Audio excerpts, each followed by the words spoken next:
skenario yang ditetapkan oleh pemerintah. Jadi pemerintah menetapkan 2 skenario, Pak. Yang pertama adalah skenario berat, di mana kurs adalah 17.500 dengan ICP 38.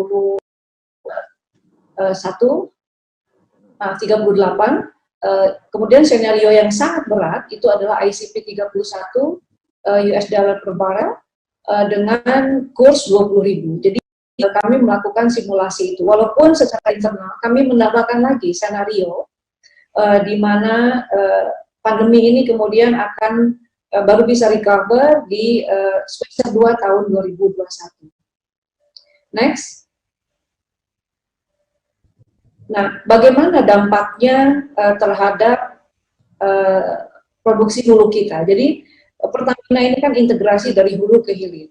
Ketika terjadi penurunan harga minyak dunia, maka yang terkena dampak atau terkena imbas paling dalam itu adalah bisnis hulu Pertamina.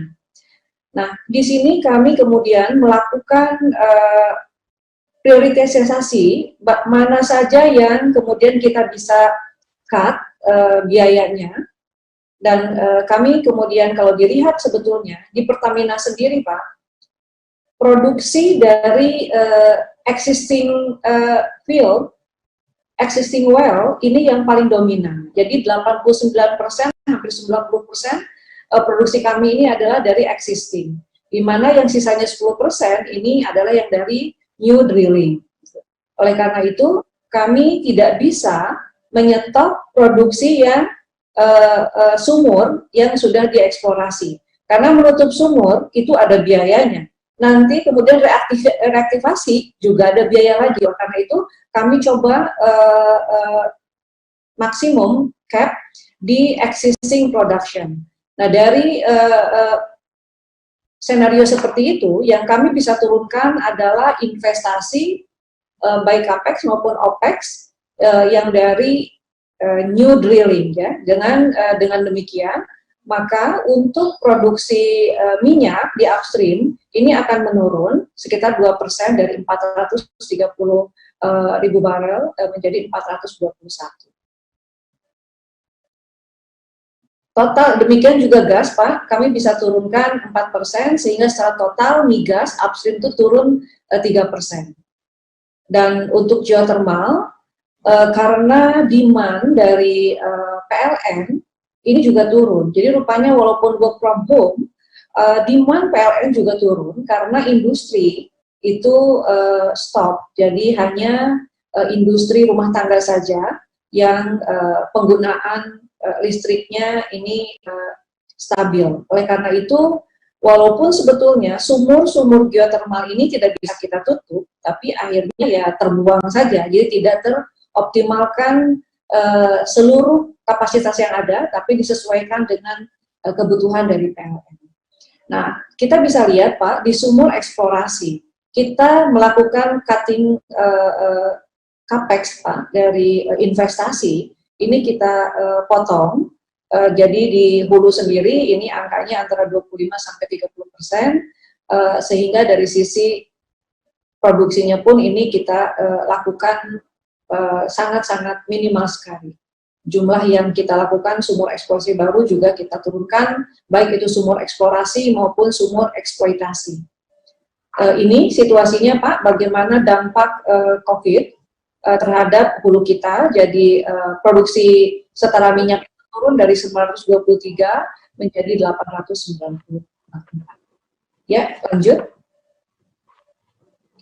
Demikian juga di kilang, Pak. Demand kita ini turunnya juga luar biasa, sampai dengan hari ini dari turun sekitar 24%, Pak, dari penjualan yang normal di bulan Januari Februari. Jadi turun sudah sangat tinggi.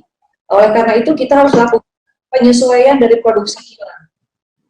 Jadi intake atau crude yang diolah di bulan Mei itu turunnya itu sampai 43%, Pak, karena demand juga sangat turun.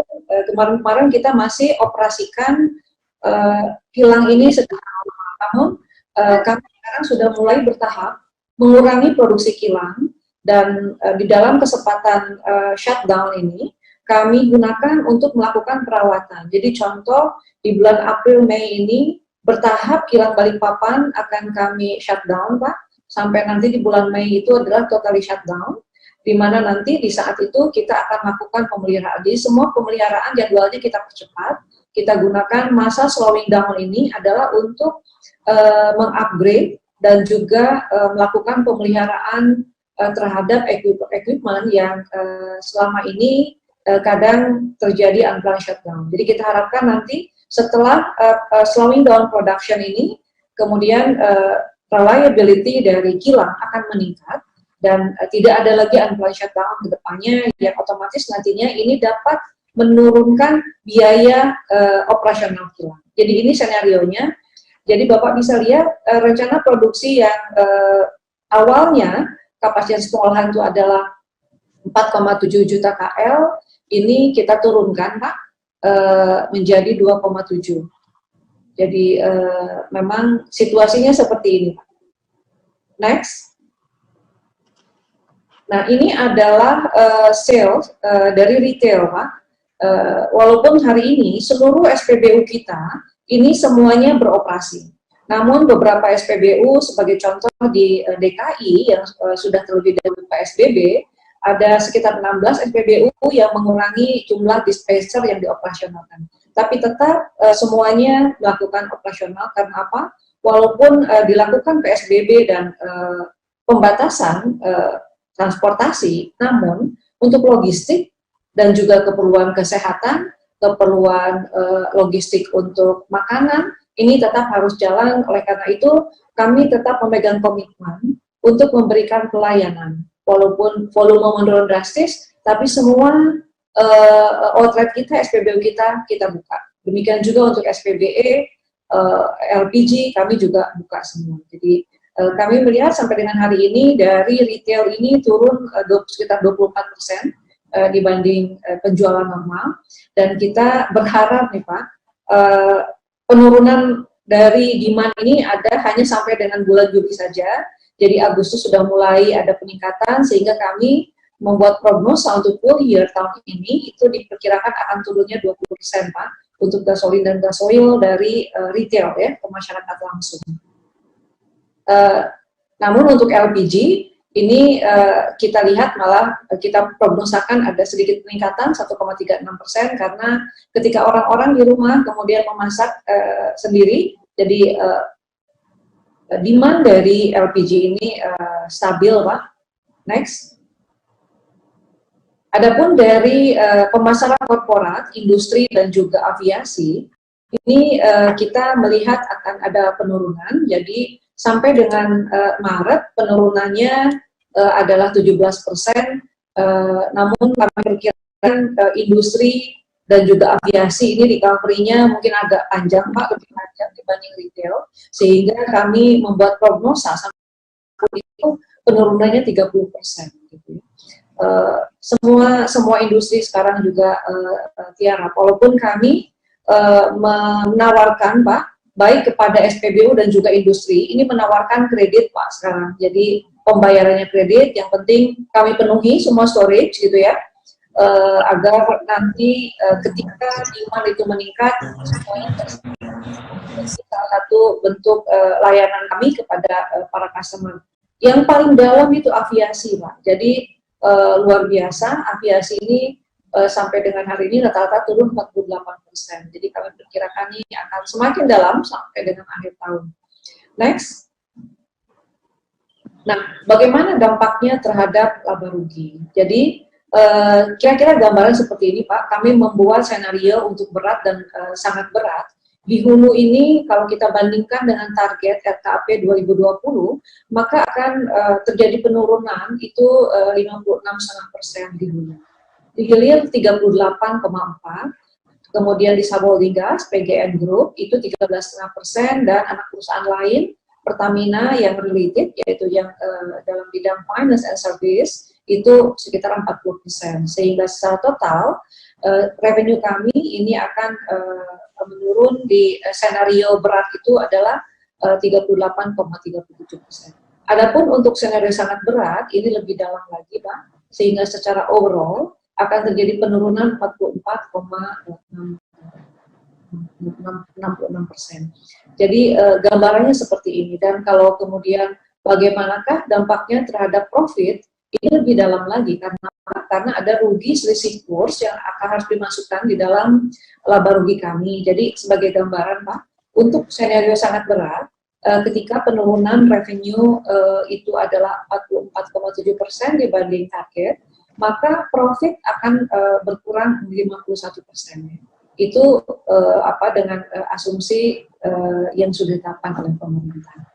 Cash flow kami lebih berat lagi Pak, karena kami memberikan banyak fasilitas kredit kepada pelanggan. Kami menyadari bahwa semua pihak hari ini kesulitan cash flow, jadi kami coba memberikan keringanan kepada customer loyal kami, kepada prime customer untuk diberikan tempo pembayarannya.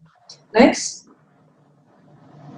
Ini adalah strategi bisnis yang kami lakukan, jadi kami tetap mengoptimalkan produksi hulu migas tadi ya, kami tetap harus mempertahankan existing field untuk dioperasikan, dan juga kami lakukan adjustment terhadap produksi dari kilang. Jadi kilang sendiri Pak, ada batasan minimal untuk kita turunkan produksinya, jadi turn down rasio atau turn down rate, dimana kalau di bawah itu malah nantinya secara teknis dan juga komersial itu kurang bagus, sehingga kami coba atur sedemikian rupa. Dan pelancaran supply ini tetap berjalan, semua kapal kami hari ini ada sekitar 270 kapal beroperasi semuanya Pak. Dan kemudian kami pun tetap dengan amanah yang diberikan, tanggung jawab dari pemerintah untuk proyek service nasional, ini tetap kami jalankan, khususnya adalah proyek-proyek kilang yang memang sudah kami mulai. Contoh RDMP Balikpapan, 5.300 tenaga kerja di sana, yang tetap ini kami lanjutkan, tetapi dengan menerapkan protokol penanganan COVID. Pekerja semua keadaan dan semua. Dan paling penting adalah kami memberikan jaminan pelayanan konsumen dan masyarakat. Pada saat PSBB ini kami berikan delivery order, delivery services yang luar biasa. Hari-hari ini kami bekerja sama dengan ojol pelayanan delivery service ini. Jadi oleh karena itu Bapak-bapak mengetahui kami memberikan cashback 50% karena dalam konteks ini hari ini kami bermitra dengan seluruh driver ojol untuk memberikan pelayanan secara delivery services. Nah yang terakhir adalah bagaimana kita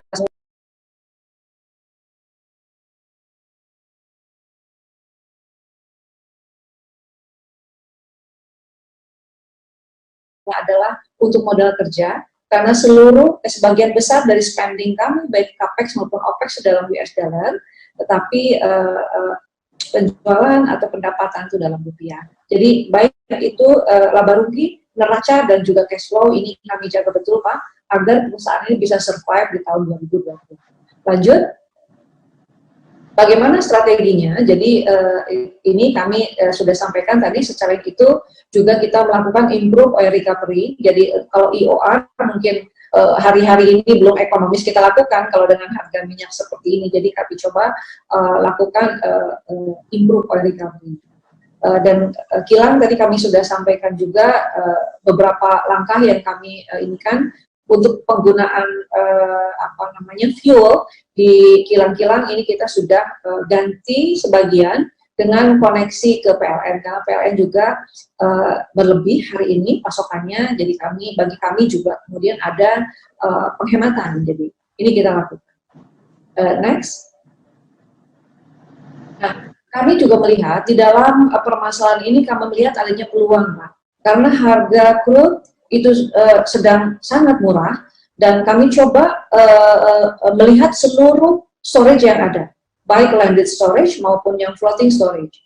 Kami pun kemudian meminta izin dan alhamdulillah disetujui untuk menggunakan storage di milik K3S ya, yang dikelola, yang milik pemerintah yang sedang dikelola oleh K3S. Sehingga dengan demikian kami bisa melakukan tambahan import di luar import yang rutin.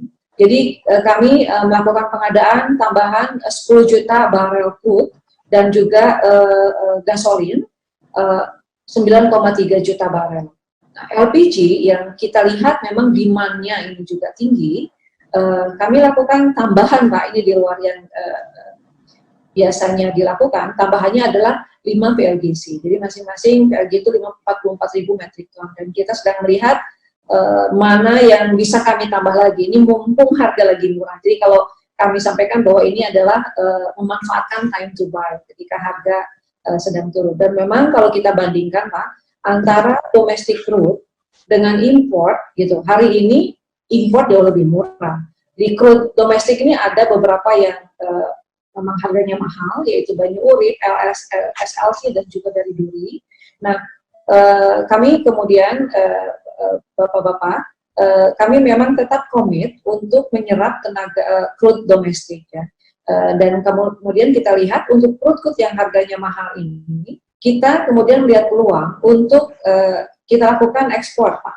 Jadi tetap sekecil apapun peluang yang ada, kami akan tangkap di saat masa-masa sulit ini.